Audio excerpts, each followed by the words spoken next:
Do you ever play a TurboGrafx game and immediately get the feeling it was a Commodore Amiga game before you get 2 steps into it? I sure did with this one. I'm Mr. MegaManFan, and this is Shadow of the Beast. And my suspicions were correct when I looked it up on Wikipedia. The original version was released on Amiga in 1989, and it was followed by 2 sequels, Shadow of the Beast 2 in 1990, Shadow of the Beast 3 in 1992, and a remake for PS4 in 2016 that included the Commodore Amiga original. So my guess is that would be considered to be the definitive version of this game. But it sure came out on a lot of different things.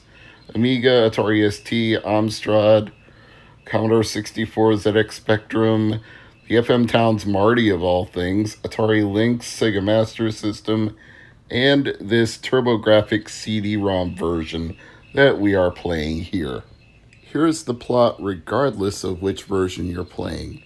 You're a man named Abram who was kidnapped as a child, and you've been corrupted by magic into a warrior servant for the evil beast lord Malatoth. The creature's memory of human life returns when he watches a man being executed, who he later realizes was his father, so Abram promptly seeks revenge on Malatoth, and a long journey ensues with Abram forced to battle his way through both hostile terrain and Malatoth's forces, which leads to an ultimate confrontation with one of Malatoth's minions, who is so large that you can only see his hand and his foot. This all sounds promising from the synopsis, doesn't it? Well, the game ticked me off almost immediately, and I was trying very hard to be positive, even though I suspected what I got was a port of a game that came from computers and not an original TurboGrafx 16 game. But then it told me to go in, and I did what the game instructed me to do, and I ended up climbing this long ladder to the bottom of a shaft, only to find a locked door that I had no way to open. So why did the game tell me to go there and then have me do this tedious task to get there and then have nothing for me to do once I arrived there? That does not say good design, in my opinion. You don't tell somebody to go in somewhere when they don't have a key to get through the area they're going into. You tell them to get the key to unlock the door for the area they're going into. You don't point them in the direction of something they can't do. So whoever ported this game either left something out or the original game was bad to begin with. And then you have to do the tedious climb all the way back up to the surface just to go and do what you should have done instead of going into the area they very clearly directed you to go into with a bright red blinking sign that said in and red arrows pointing up and down at that very spot. Now then, let me try to be slightly more positive now that I'm back on the surface. There is some charm here. This has a very nice soundtrack. It's not grating, it's not unpleasant. It slowly builds up into a well-crafted melody over time. It is the kind of thing that could suck you into the gameplay a little bit. And the graphics, although again, based on the lettering and the style of the numbers and the general feel of the game immediately struck me as a port from the Amiga, it's not unpleasant to look at least graphically the design seems to hold up in the transition. There's even a little bit of parallax scrolling going on. You've got a distant layer of clouds in the sky, some terrain that you're traversing in front of, trees much closer to you, and then enemies in the front layer directly next to you. So I will admit they put some thought into all these different layers to try to make it a visually arresting game and give it a depth that you didn't see from a lot of 8 or 16-bit games at the time. This was not the greatest achievement of all time in either of those cases, but it's pretty good by the standards of the day. If you look at the reviews, contemporary reviews from when the game was released, the scores are all over the map for the different versions. Mega Drive got 20 out of 40, so 50%. TurboGrafx got less than that, 18 out of 40. Yet the PC home computer versions got 5 out of 5 stars and 90 out of 100. So I feel we have definitely lost something in translation here.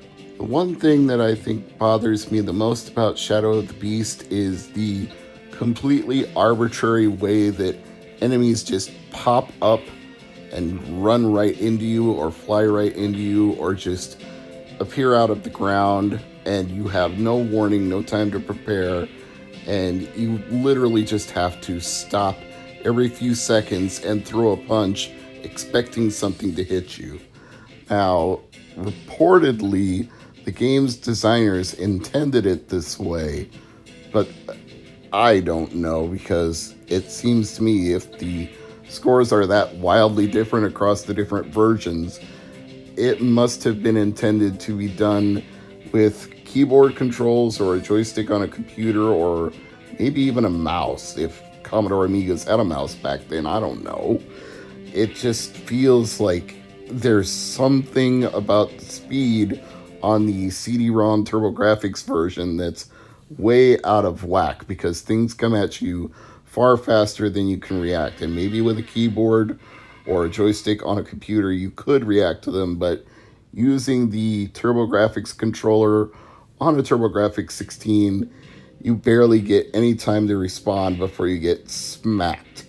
And you do get a generous amount of hit points to start, and you can pick up little red power-ups when you destroy bricks and statues and pick up those and get some of your health back, but it depletes very quickly because you just get everything thrown at you. Kitchen sink, flying axes, missiles. That part I don't understand. Okay, this is a fantasy realm, a supernatural magical adventure, and yet all of a sudden missiles are flying at you like it's suddenly a sci-fi game. What? This game's design, it just baffles me. I can tell there was thought and care put into how it looks and how it sounds, but then it seems like they just decided, let's be completely wacky and throw everything at the wall and see what sticks. It's like they had some degree of forethought and planning, and then they just abandoned it and decided, what the heck, we'll do anything we feel like. And how am I supposed to get past this dragon? I can't do any damage to it. I can't crawl through it. I don't have a weapon to use on it. It just seems to be a dead end. And you hit dead ends a lot in Shadow of the Beast. I don't know. I feel like I could like this game. Perhaps even that I should like this game. But somehow they just didn't get it right. They did some things that are visually and musically impressive, and then they just crapped the bed on the controls and crapped the bed on how difficult it would be to make any progress. So I suspect don't play this one on an actual console. Play it on an emulator with save states, because you get hit by so many things so quickly that you're going to need to save your progress by freezing a save state and going back to it, because you'll run out of health, you'll run out of lives, you'll have to start back over from the beginning. So you might as well do what this game makes you do and play it tediously and methodically from one section to the next by saving often. Is that a good game? I don't know. I do know that I wouldn't spend the kind of money that it commands. $59 loose, $75 complete, $210 new. Only slightly more affordable if you import it. $34 loose, $74 complete, $153 new. The only really affordable versions of this complete are on Atari Lynx, where it's $20, and Sega Master System in PAL territory, where it's $8. So the way I read this, it kind of seems like it was intended for the European market all along, far more so than North America. which shouldn't really be a surprise when you consider that Psygnosis was based in Liverpool and eventually became a wholly owned subsidiary of Sony based in the same location. I'm Mr. MegaManFan. Thanks for watching.